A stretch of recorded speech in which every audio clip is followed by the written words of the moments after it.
وہ یہ تصور خدا کا آپ کو معلوم ہے کیسے پیدا کیا گیا؟ قرآن کا خدا کا تصور تو قانون دینے والے خدا کا ہے نا۔ جب ملوکیت آپ کے ہاں آئی اور ان کے ہاں کیفیت یہ ہوئی کہ بادشاہ کا حکم آرڈیننس کی طریقے سے جاری ہوگا، اس میں کسی قاعدے قانون کی ضرورت نہیں ہے صاحب۔ جب وہ یہ یہاں ہوا تو پھر یہ ہوا کہ صاحب اس قسم کی بادشاہت، اس قسم کا اقتدار، ایسی حکومت یہ کس طرح سے جائز ہو سکتی ہے؟ تو کہا کہ السلطان ذل اللہ علی الارض، بادشاہ زمین پر خدا کا سایہ ہے۔ خدا اس قسم کا ہے نا تمہارا کہ جو جی میں آئے حکم دے دے، جو جی میں آئے کر دے، کوئی مجال نہیں کسی کی اس کی سرتابی کرے، ہے نا ایسا خدا؟ کہ جی ہاں، تو جو ایسا خدا ہے اس کا سایہ بھی اسی قسم کا ہے۔ ابھی تو وہ کچھ کر دیں جو کوئی تھوڑا رب کر دے۔ عزیزان من، میں کیا عرض کروں، زندگی آخری ہو جاتی ہے۔ یہ بہت کچھ ہے ابھی ذہن میں کہنے کا۔ آپ کی یہ تاریخ پڑھائی جانے کی ہے کہ آپ کے یہ تصورات اور کانسیپٹ قرآن کے جو ہیں بدلے کس طرح سے۔ آپ نے دیکھا ہے کہ اتنی سی بات میں کہ خدا کو اس قسم کا کیسے بنایا کہ جس کے ہاں نہ کوئی قاعدہ ہے نہ کوئی قانون ہے۔ شادی کے الفاظ میں کبھی وہ سلام کیجئے اس کو تو وہ سولی پہ چڑھا دیتا ہے، کبھی اس کو گالی دیجئے تو وہ خلط بخش دیتا ہے۔ بادشاہ جو چاہے کرے، جو چاہے کرے والا تصور خدا کا دیا اس زمانے میں۔ جب یہ نیچے یہ آئے، ملوکیت آئی، سلاطین آئے، شہنشاہ آئے کہ جو حکم جی چاہے وہ دیں، اس کو ماننا ہوگا، اور سند اس کی یہ ہے کہ ہم خدا کے سائے ہیں، جیسا وہ ہے ویسے ہم ہیں نیچے۔ اور کہاں سے بات بہو اعلیٰ کل شیء قدیر، یہ دیکھا ہی نہیں ہے۔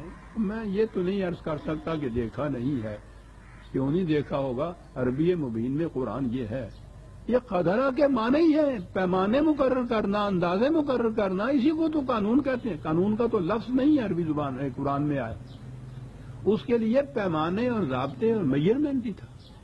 اور پھر قدیر کا تو جو باب ہے اس کے معنی یہ ہے کہ کسی ایک وقت کے اندر نہیں وہ پیمانہ، بلکہ مستقل طور پر اس کا انداز یہ ہے خدا کا کہ ہر شے پیمانے، اندازے اور قانون کے مطابق کرتا ہے۔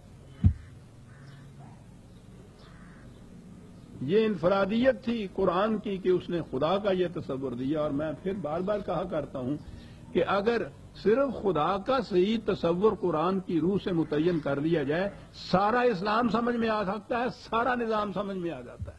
لیکن تیرے دماغ میں بت خانہ ہو تو کیا کہیے؟ دماغوں میں بت خانے مذہبی پیشوائیت نے پیدا کیے، اور عملی طور پر ملوکیت ادھر آنے نہیں دیتی کہ یہ کہا جائے کہ ہر چیز قاعدے اور قانون کے مطابق ہونی چاہیے۔ وَهُوَ عَلَىٰ كُلِّ شَيْءٍ قَدِيرٌ، جو چاہے وہ کرے۔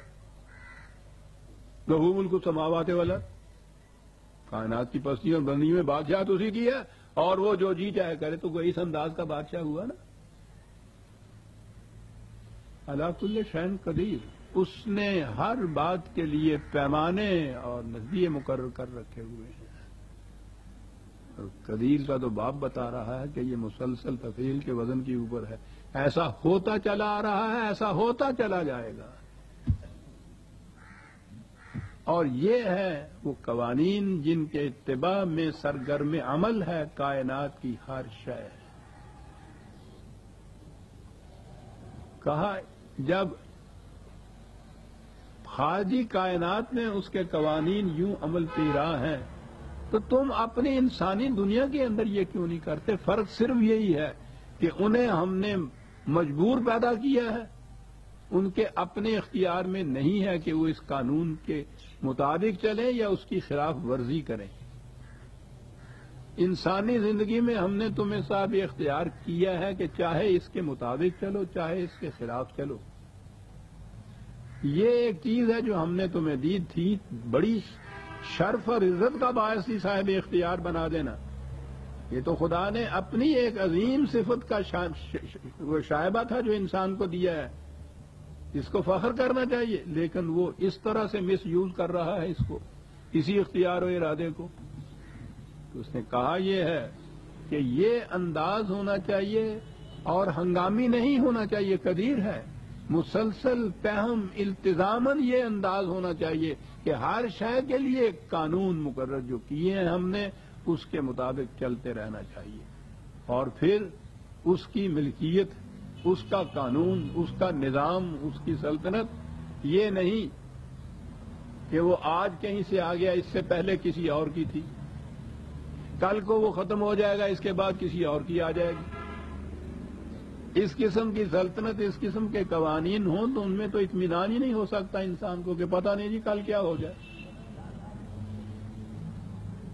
یہ سلاطین وہ بدل کے بھیس زمانے میں پھر سے آتے ہیں، نام ہی بدل گیا ہے۔ وہ امریکہ کے صدر کا انتخاب ہونا ہوتا ہے تو 2-2 3-3 مہینے پہلے ہی مختلف ممالک اور مختلف سلطنتوں کے اندر کھڑبڑ شروع ہو جاتی ہے کہ پتہ نہیں جی کس قسم کا صدر آ جائے۔ ارے تمہیں کیا جی تمہیں کیا ساری دنیا کی سیاست پہ اس کا اثر پڑتا ہے جا کر۔ بدلنے والی چیزوں میں اطمینان اور امن نہیں ہو سکتا۔ لا تبدیل علی کلمات اللہ، یہ قانون بدلے گا نہیں، اتنا بڑا اطمینان دلا دیا۔ پھر کہا کہ جی قانون آپ کا تو نہیں بدلے گا، اگر آپ ہی نہ رہے تو پھر کہا والاول والآخر والظاہر والباطن۔ یہ نہیں کہ کبھی کسی اور کی بات چاہی تھی اور اب اس کی آ گئی، اور اب اس کی ہے اور کل کو کسی اور کی ہوگی۔ کیا بات سمجھا دی ہے اس نے۔